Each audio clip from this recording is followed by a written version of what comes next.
الصلاۃ والسلام علیک یا رسول اللہ صلی اللہ علیہ وسلم۔ اللہ کے رسول صلی اللہ علیہ وسلم نے ارشاد فرمایا کہ زکوٰۃ ادا کیا کرو، چاہے وہ آپ کے پاس ایک جلی ہوئی روٹی ہی کیوں نہ ہو۔ ایک صحابیہ فرماتی ہیں اللہ کے رسول صلی اللہ علیہ وسلم کے پاس آئیں اور عرض کی، یا رسول اللہ، ہمارے پاس جب کوئی آتا ہے اور ہمارے گھر میں کچھ نہیں ہوتا ہے تو ہمیں بڑی شرمندگی ہوتی ہے کہ ہمارے در سے، ہمارے دروازے سے کوئی خالی ہاتھ لوٹ جائے گا۔ تو اللہ کے رسول صلی اللہ علیہ وسلم نے فرمایا کہ صحابیہ، اگرچہ تمہارے پاس جلی ہوئی کوئی بھی چیز ہو لیکن اس کو خالی ہاتھ مت لوٹایا کرو، اس کو ضرور دیا کرو، کیونکہ اللہ پھر بھی اس کے بعد اللہ کے رسول صلی اللہ علیہ وسلم نے فرمایا کہ دینے والا ہاتھ لینے والے ہاتھ سے بہتر ہوتا ہے۔ یعنی کہ اللہ رب العزت نے ہمیں اس لائق بنایا ہے کہ ہم لوگوں کو عطا کریں، لوگوں کو ہم دیں۔ اللہ رب العزت نے ہمیں ان لوگوں میں نہیں بٹھا رکھا ہے کہ ہم لوگوں سے مانگیں، لوگوں کے آگے ہاتھ پھیلائیں۔ یہ ہم پر کرم ہے کہ اللہ رب العزت نے ہمیں اس لائق بنایا ہے کہ ہم اپنے مالوں سے زکوٰۃ ادا کرتے ہیں۔ آج ہمارے درمیان کتنے لوگ ہیں جن کے پاس مال نہیں ہے، فقیری کی غربت میں زندگی گزار رہے ہیں، طرح طرح کی شکایتیں کرتے ہیں، ان کے پاس مال نہیں ہے، لیکن جن کے پاس مال ہے، جن کے پاس دولت ہے، وہ بخیلی کرتے ہیں، وہ زکوٰۃ ادا نہیں کرتے ہیں۔ اللہ رب العزت کس چیز سے آپ کی پکڑ کر لے یہ آپ کو خبر نہیں ہے۔ اور اللہ رب کے رسول صلی اللہ علیہ وسلم نے فرمایا السخاء شجرۃ فی الجنہ، یہ حدیث شریف ہے۔ السخاء شجرۃ فی الجنہ والشکر شجرۃ فی النار۔ سخاوت ایک ایسا درخت ہے جو جنت میں واقع ہے، اور بخیلی ایک ایسا درخت ہے جو دوزخ میں واقع ہے۔ آپ کو چوائس کرنا ہے، آپ کو سلیکٹ کرنا ہے کہ آپ کو کون سا درخت پسند ہے۔ اب آئیے وعیدیں کی بات کریں کہ اس کی وعیدیں کیا ہے۔ زکوٰۃ اگر آپ ادا نہ کریں گے، مال صرف اکٹھا کرتے رہیں گے، ہمیشہ اکٹھا کرتے رہیں گے، تو یہ مال کہاں کام آئے گا اور کہاں نقصان دے گا۔ اللہ کے رسول صلی اللہ علیہ وسلم نے فرمایا جو لوگ مال اکٹھا کرتے ہیں، جو خوب زیادہ مال اکٹھا کرتے ہیں، ادا نہیں کرتے ہیں، جب قیامت کا منظر ہوگا، میدان محشر ہوگا، تو وہی مال ان کا اٹھے گا اور ایک گنجا سانپ بنے گا، پھر وہی مال جو سانپ کی شکل میں ہوگا اس کے گلے میں ڈال دیا جائے گا، اور اس کو اتنا ڈسے گا کہ وہ وہیں پر ختم ہو جائے گا، مر جائے گا۔ گنجا سانپ کا مطلب جب ایک سانپ 1000 سال کا ہو جاتا ہے تو اس کے سر پہ بال اگاتے ہیں، 1000 سال کا ہو جاتا ہے تو بال اگاتے ہیں زہر کی سبب سے، اور جب 2 سال کا ہو جاتا ہے تو بال گر جاتے ہیں۔ جب وہ 2000 سال کے بعد جب بال گر جاتے ہیں تو اسی کو گنجا کہا جاتا ہے، اسی کو گنجا سانپ کہا جاتا ہے۔ تو آپ غور فرمائیں کہ جب 2000 سال کا جب ایک سانپ ہو جاتا ہے تو اس کا زہر اتنا ہو جاتا ہے کہ اس کو بیان نہیں کیا جاتا ہے۔ جب وہ کسی آدمی کو ڈسے گا، کاٹے گا، زہر کا اثر کیا، عالم کیا ہوگا۔ تو آپ غور فرمائیں کہ جب آپ اتنا اگر مال جمع کر رہے ہیں، اکٹھا کر رہے ہیں، تو اس کی زکوٰۃ بھی ادا کیا کریں۔ حضرت موسیٰ علیہ السلام کے زمانے میں ایک انسان تھا جس کا نام قارون تھا۔ وہ بڑا مفلسی تھا، بہت غریب تھا۔ وہ طرح طرح کی شکایتیں کرتا تھا موسیٰ علیہ السلام سے کہ آپ میرے لیے دعا کریں کہ میں امیر ہو جاؤں۔ موسیٰ علیہ السلام نے اس کو علم کیمیا سکھا دی۔ علم کیمیا ایک طرح کا علم ہے جس سے قارون نے خوب سارا مال جمع کیا، خوب امیر ہو گیا، اتنا امیر ہو گیا کہ 70 اونٹوں پر اس کے خزانوں کی چابیاں ہوتی تھی۔ خزانے نہیں ہوتے تھے، اس کے تجوریاں جو ہوتی تھی نا، اس کی جو چابیاں ہوتی تھی وہ ان اونٹوں پر ہوتی تھی، صرف چابیاں۔ تو آپ بتائیے، اندازہ لگائیں کہ خزانہ کتنا بڑا ہوا ہوگا، اس کے خزانے اس کے پاس کتنے ہوئے ہوں گے۔ اب جب زکوٰۃ دینے کا ٹائم آیا تو موسیٰ علیہ السلام نے کہا کہ قارون اب تو شکر ادا کر، اب شکر کا ٹائم آیا ہے۔ شکر ادا کرنے کا معاملہ یہ ہے کہ تو اپنے مال سے اللہ رب العزت کی راہ میں کچھ خرچ کر تاکہ تیرا مال ستھرا ہو جائے۔ تو اس قارون نے کہا کہ موسیٰ علیہ السلام تو ہم سے ٹیکس لیتے ہیں، موسیٰ علیہ السلام تو ہم سے مال وصول کرتے ہیں، وہ دغابازی کرتے ہیں۔ اس کے بعد موسیٰ علیہ السلام کو جلال آیا کہ جب تو مفلسی کے عالم میں تھا، جب تو غربت کے عالم میں تھا تو تم مجھ سے شکایتیں کرتا تھا، آج میں تجھ سے کہہ رہا ہوں کہ تیرے پاس اگر مال ہے، تیرے پاس اگر خزانے ہیں تو اللہ رب العزت کے بارے میں، تو اللہ رب العزت کی راہ میں خرچ کر، تو انکار کرتا ہے۔ موسیٰ علیہ السلام نے وہی کھڑے ہو کر دعا کی اور موسیٰ اور قارون وہی اپنے مالوں کے ساتھ زمین میں دھستا چلا گیا۔ یہ ہے زکوٰۃ نہ انکار کرنے کا معاملہ۔ اور دوسری روایت میں آتا ہے کہ وہ قارون قیامت تک زمین میں دھستا ہوا چلا جائے گا۔ اب غور کریں کہ حضرت ابو بکر صدیق انہوں نے تو واجب القدر کہہ دیا، زکوٰۃ انکار کرنے والوں کو واجب القدر کہہ دیا۔ انہوں نے کہا کہ جو زکوٰۃ ادا نہیں کرتا ہے اس کو واجب ہے سلطنت اسلامیہ میں اس شخص کو قتل کیا جائے۔ خلیفہ اول حضرت ابو بکر صدیق کے زمانے میں حضور صلی اللہ علیہ وسلم کی وصال کے بعد کچھ منکروں نے آواز اٹھائی کہ اب زکوٰۃ ادا نہیں کیا جائے گا۔ کچھ لوگ تو کافر ہو گئے، کچھ لوگوں نے نبوت کا اعلان کر دیا۔ اس ایسے ماحول میں ایک ایسا فتنہ اٹھا جو اسلام کا سب سے بڑا ایشو ہے۔ کچھ لوگوں نے کہا کہ زکوٰۃ ادا نہیں کیا جائے گا۔ ایسے ماحول میں عشق رسول ابو بکر صدیق پر غالب آ گئی اور انہوں نے کہا جو حکم اللہ کے رسول صادر کر چکے ہیں، جو حکم اللہ کے رسول بتا چکے ہیں، اگر کوئی ایک حکم بھی نہیں مانے گا اس کے خلاف میرا اعلان جنگ ہے، اس کے خلاف میرا اعلان جنگ ہے۔ لوگوں نے زکوٰۃ دینے سے انکار کر دیا، لوگوں نے زکوٰۃ دینے سے انکار کر دیا۔ جب ابو بکر صدیق کا یہ فرمان جاری ہوا کہ جو اب زکوٰۃ ادا نہیں کرے گا اس کے خلاف میرا اعلان جنگ ہے، ایسے ماحول میں حضرت عمر نے فرمایا کہ اے ابو بکر صدیق، ایسے ماحول میں اگر آپ اعلان جنگ کریں گے، آپ اعلان جہاد کا حکم دیں گے تو لوگ منتشر ہو جائیں گے، لوگ طرح طرح کی باتیں ہوں گے کہ ابھی حضور صلی اللہ علیہ وسلم کا وصال ہوا ہے، ابھی لوگ نبوت کا دعویٰ کچھ لوگوں نے کیا ہے، پہلے اس فتنے کو ختم کیا جائے، پھر زکوٰۃ کا ایشو اٹھایا جائے گا، پھر زکوٰۃ کے مسئلے پر بات کی جائے گی۔ حضرت ابو بکر صدیق فرماتے ہیں کہ کوئی مسئلہ نہیں ہے، اگر جو مسئلہ پہلے پیش آ رہا ہے سب سے پہلے اس کو ختم کیا جائے گا، پھر دوسرا مسئلہ دیکھا جائے گا۔ حضرت ابو بکر صدیق کا جب یہ فرمان جاری ہوا مدینے میں تو کوہرام مچ گیا کہ اب کیا کیا جائے گا۔ پھر ایک جماعت کو اکٹھا کیا گیا اور ترتیب دیا گیا کہ جو لوگ زکوٰۃ ادا نہیں کریں گے اس کے خلاف اعلان جنگ کرو۔ یہ حضرت ابو بکر صدیق کا عشق رسول تھا۔ اس کے بعد دھیرے دھیرے آہستہ یہ معاملہ سمٹتا گیا اور اسلام کا بول بالا ہوتا رہا۔ زکوٰۃ کا یہ معاملہ ہے کہ جو زکوٰۃ ادا نہیں کرتا ہے اس کو کتنی اذیتیں دی جاتی ہیں، اس کے لیے دنیا میں بھی عذاب ہے اور آخرت میں عذاب تو ہے ہی۔ اور اللہ کے رسول صلی اللہ علیہ وسلم ایک چھوٹا سا واقعہ ہے۔ مال کوئی اچھی چیز نہیں ہے، یہ بری بھی ہے اور اچھی بھی ہے۔ مال جو ہے نا انسان کو کافر بھی بنا دیتی ہے، مال جو ہے انسان کو اللہ سے دور بھی کر دیتی ہے، مسجد سے دور کر دیتی ہے، نمازوں سے دور کر دیتی ہے۔ مال ایک ایسی چیز ہے۔ حضرت حضور صلی اللہ علیہ وسلم کے زمانے میں ثعلبہ بن ابی حاتم ایک صحابی رسول ہے، وہ بہت غریب ہے۔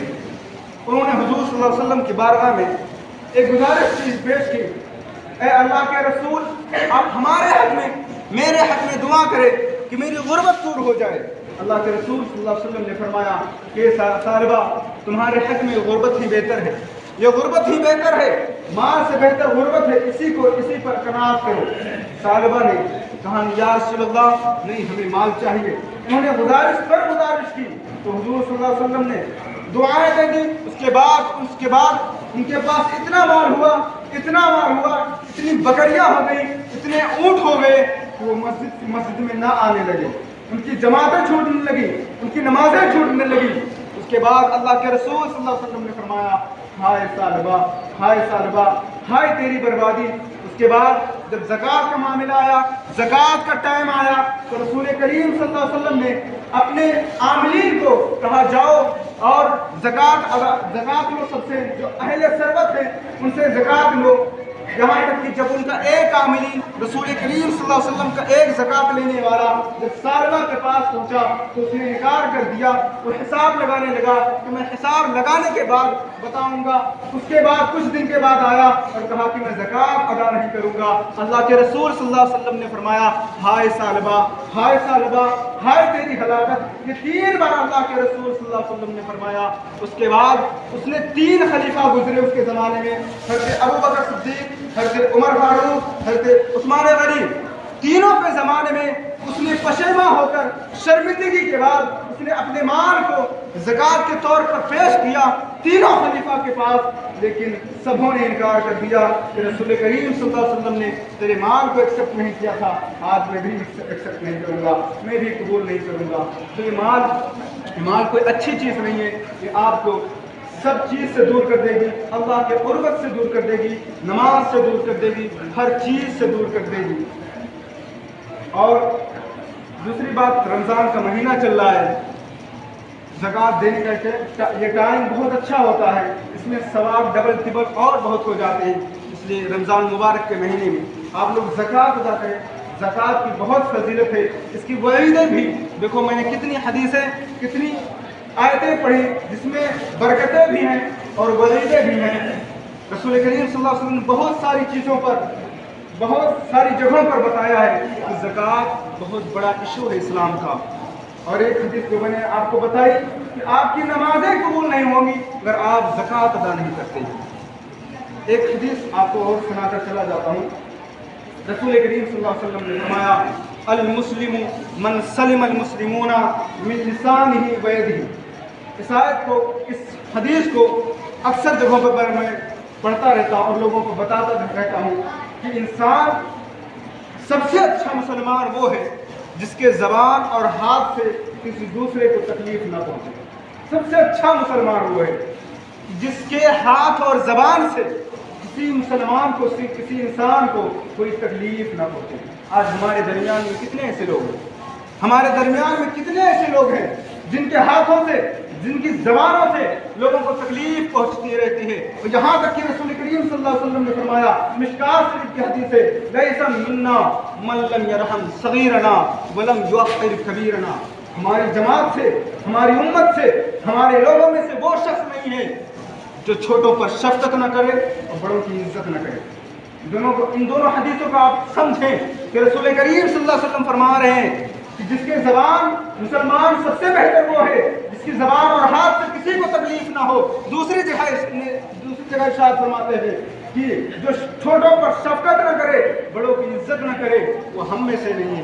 آج ہمارے درمیان کتنے لوگ ہیں جن کی زبانوں سے، جن کے ہاتھوں سے کتنے لوگوں کو تکلیف پہنچ چکی ہے، اور وہ آپ کو، آپ کے پیٹھ پیچھے آپ کی برائیاں کرتے نظر آتے ہیں۔ کیا وہ اللہ رب العزت دیکھتا نہیں ہے؟ یہ بات یاد رکھیں کہ حقوق اللہ جو ہوتا ہے وہ اللہ سے تعلق رکھتا ہے، جو حقوق العباد ہوتا ہے وہ بندوں سے تعلق ہوتا ہے۔ آپ نے اگر کسی کو تکلیف پہنچائی ہے، آپ نے کسی کو اذیتیں دی ہے، تو آپ اللہ سے نہ مانگے، اللہ سے بخشش کا پروانہ نہ مانگے، بلکہ اس بندے سے کہیں کہ بندے، میں نے جو تجھے اذیتیں دی ہیں، تجھے جو تکلیفیں دی ہیں، اس کو تو معاف فرما دے۔ اگر وہ معاف کر دے گا تو ٹھیک ہے، ورنہ اس کا ازالہ آپ کو بھگتنا پڑے گا قیامت کے دن۔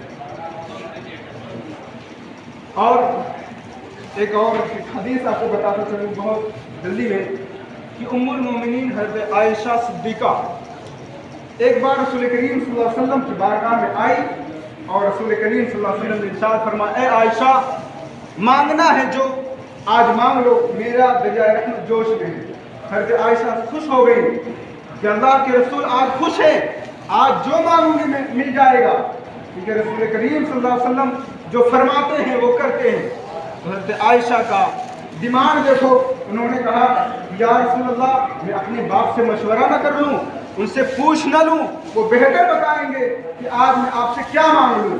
حضرت عائشہ حضرت ابوبکر صدیق کے پاس جاتی ہیں اور کہتے ہیں اے ابو جان، اے ابا جان، آج حضور صلی اللہ علیہ وسلم نے مجھے یہ فرمایا ہے، انہوں نے کہا ہے کہ عائشہ جو مانگنا ہے مانگ لو، آج میں تمہیں عطا کروں گا۔ اے ابو جان، میرے حق میں کیا بہتر ہے کہ میں حضور صلی اللہ علیہ وسلم سے کیا مانگ لوں؟ تو حضرت ابوبکر صدیق نے فرمایا کہ عائشہ اگر یہ بات ہے تو حضور صلی اللہ علیہ وسلم سے جا کر یہ کہہ دو کہ قرب خاص میں جو اللہ رب العزت سے گفتگو ہوئی تھی ان گفتگو میں سے کوئی ایک بات مجھے بتا دو۔ اللہ اکبر! یہ حضور یہ ابوبکر صدیق رضی اللہ تعالیٰ عنہ کی مانگ ہے، ان کا مشورہ ہے۔ اگر کسی کو اگر کوئی اپارچونیٹی موقع مل جائے کہ آپ کو کیا چاہیے، کوئی اگر مالدار کوئی اہل ثروت آپ کو موقع دے دے، کسی عام انسان کو موقع دے دے کہ میری مال سے آپ کو جو چاہیے لے لو، تو یقیناً کہیں نہ کہیں وہ بھٹک جائے گا اور بہت سارا مال لے لے گا۔ لیکن ابوبکر صدیق کا ڈیمانڈ دیکھو، ابوبکر صدیق کیا کام دیکھو اور ان کا مشورہ دیکھو۔ وہ کہتے ہیں جاؤ عائشہ کہو کہ خلوت الہی میں جو گفتگو ہوئی تھی ان گفتگو میں سے ان باتوں میں سے کوئی بات مجھے ایک بتا دے۔ حضرت عائشہ صدیقہ حضور صلی اللہ علیہ وسلم کے قریب جاتی ہیں اور کہتی ہیں، حضور صلی اللہ علیہ وسلم پوچھتے ہیں بات ہو گئی؟ بتاؤ ابوبکر صدیق نے کیا کہا ہے، آپ کے ابو جان نے کیا مشورہ دیا ہے؟ حضرت عائشہ فرماتی ہیں کہ ابو نے تو یہ بتایا ہے کہ خلوت الہی میں جو بات ہوئی تھی، جو گفتگو ہوئی تھی آسمانوں میں، ان باتوں میں سے کوئی ایک بات مجھے بتا دو۔ حضور صلی اللہ علیہ وسلم مسکرانے لگے۔ یا تو وہ اس بات پر مسکرائے ہوں گے کہ میرے یار غار کا انتخاب کیسا ہے، یا تو اس بات پر مسکرائے ہوں گے کہ اگر جو راز کو بتا دوں تو راز نہیں رہے گا۔ وہ راز کی باتیں تھی نا، اور حضور صلی اللہ علیہ وسلم فرما چکے تھے کہ آج جو مانگنا ہے مانگ لو میں دوں گا۔ تو حضور صلی اللہ علیہ وسلم نے فرمایا عائشہ سنو، حضور صلی اللہ علیہ وسلم نے فرمایا عائشہ سنو، اللہ نے مجھے یہ بات بتائی، ان باتوں میں سے ایک بات یہ ہے کہ جو انسان کسی مسلمان کے ٹوٹے ہوئے دلوں کو جوڑ دے گا، اللہ رب العزت اس کو بے حساب جنت عطا کرے گا، بے حساب جنت عطا کر دے گا۔ اللہ اکبر! حضرت عائشہ صدیقہ جاتی ہیں ابوبکر صدیق کے پاس، کہتی ہیں حضور صلی اللہ علیہ وسلم نے کیا بتایا؟ ابوبکر صدیق فرماتے ہیں بتاؤ حضور صلی اللہ علیہ وسلم نے کیا بتایا؟ حضرت عائشہ صدیقہ فرماتی ہیں کہ اللہ کے رسول صلی اللہ علیہ وسلم نے فرمایا ہے جو کسی مسلمان کے ٹوٹے ہوئے دلوں کو جوڑ دے گا، اللہ رب العزت اس کو بے حساب جنت عطا کرے گا۔ حضرت ابوبکر صدیق رونے لگتے ہیں، حضرت ابوبکر صدیق ریاضانی رونے لگتے ہیں۔ حضرت عائشہ پریشان ہو جاتی ہیں، اے ابو جان آپ کو تو خوش ہو جانا چاہیے، آپ نے جو مشورہ دیا تھا اسی کے مطابق میں نے ان سے سوال کیا ہے اور انہیں جو جواب دیا ہے وہی تو میں آپ کو بتا رہی ہوں۔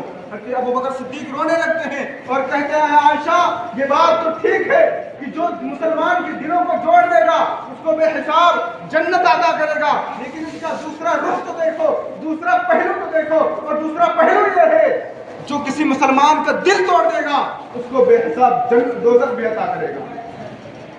آپ غور فرمائے، جو کسی مسلمان کے دل کو توڑ دے گا اس کو دوزخ لکھا ہی ہے۔ تو آپ غور فرمائیں کہ ان حدیثوں سے ان واقعات سے پتہ لگائیں کہ جو کسی مسلمان کے دل کو توڑتا ہے اللہ رب العزت کے یہاں اس کا ٹھکانہ جہنم ہے۔